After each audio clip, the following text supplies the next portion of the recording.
recall petitions that have been presented that have the policy attached to the back. Some of them indicate C reverse, and another one says C attached. So there are two different. So there are recall petitions that have been filed that aren't at this meeting, that are in meetings to come. I just wanted to make sure that that is clear. Well, what I'd like to know from our attorney, please, is this. I believe that as long as you attach something, that's fine. Have we gotten a definitive answer on that question? I know we voted 2-1 against approving that, but you know, have we had anything definitive? So I had a nice little write-up in my conversation with the Bureau of Elections, which after our meeting last time, I called up, I spoke to a woman named Rory, and I have the proper spelling of her last name for you next time. I spoke to her really briefly about the issue. Initially, when I contacted them, we just talked about the fact that it said C attached and the policy was included separately. And she said that was to the discretion of the commission to determine whether or not they wanted to consider that when reviewing the clarity and factualness of the language on the petitions. Your sole responsibility is only to review the factualness and clarity of the language on the petitions. You don't have to consider that attachment. When I called her and asked her about any, I should say, revisions to the actual petition itself, actually including the policy language on the back, she said that again is also somewhat discretionary. What I did pull up was MCL 168.952A, which is recall petitions, blank forms, substantial compliance. This basically says that the county clerk shall retain blank forms of recall petitions for use by the electors in the county. A person may print his or her own recall petitions if those petitions comply substantially with the form prescribed by the Secretary of State and the requirements of section 544C2. I looked up relevant case law that I thought might apply to this to give us some guidance. There was nothing specifically relating to recall petitions, only one case, I believe, about referendum petitions that essentially just said that the legislators know what they're doing when they're drafting these petitions. They built in substantial compliance into this particular compiled law that I just read to you.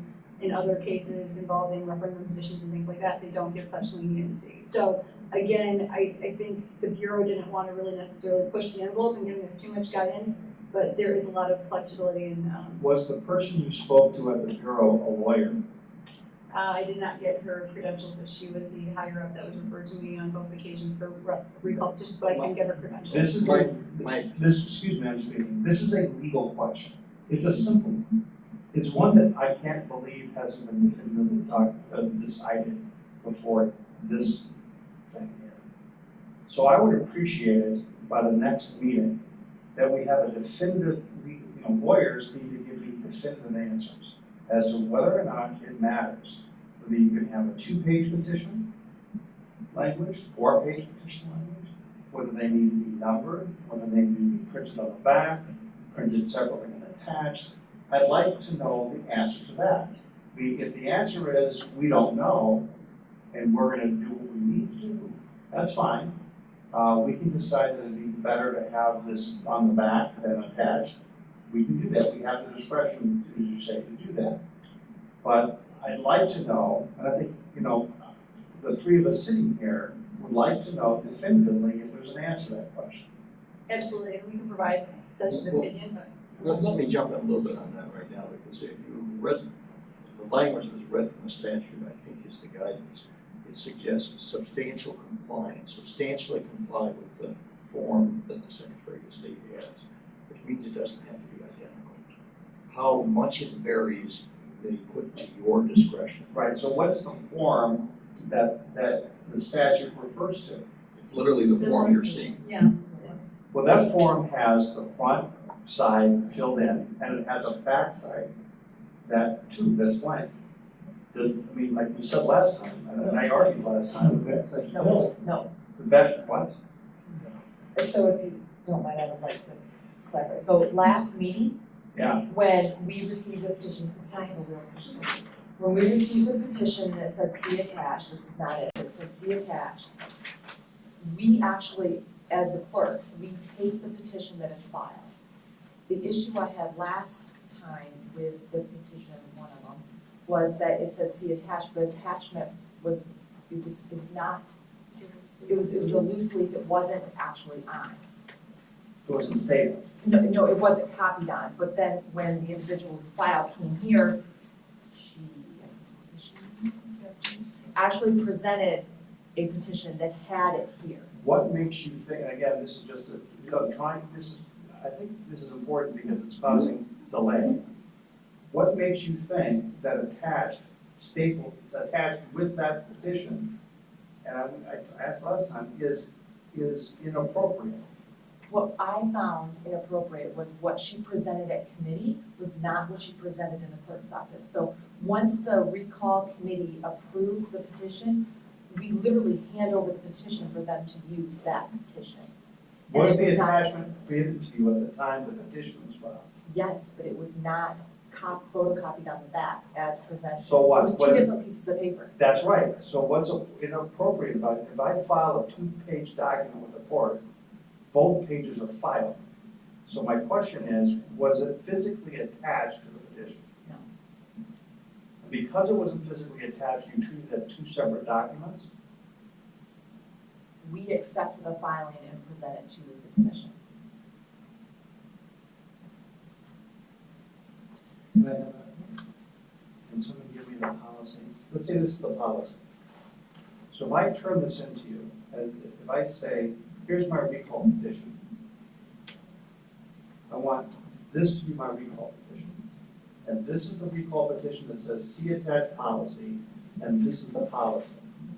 It's not printed on the back because there's already printed on the back. Why is that not an appropriate form? Because that is, so this is what we would approve, this is what we would approve, because this is what was filed. What the petitioner came to committee with was not this. She came with something else. She came with this, photocopied on this, and that was not what was filed in the clerk's office. So that's not what triggered the meeting between 10 and 20 days. It was a different document. Okay, I'm not, that's me, I'm Let not. me ask something in a couple of ways to follow up on your good question, Your Honor. So the example that's in our minutes from the last meeting was an initiative on legislation. You have questions on whether what works for an initiative, does it work on recall, and that's up to statute and rules.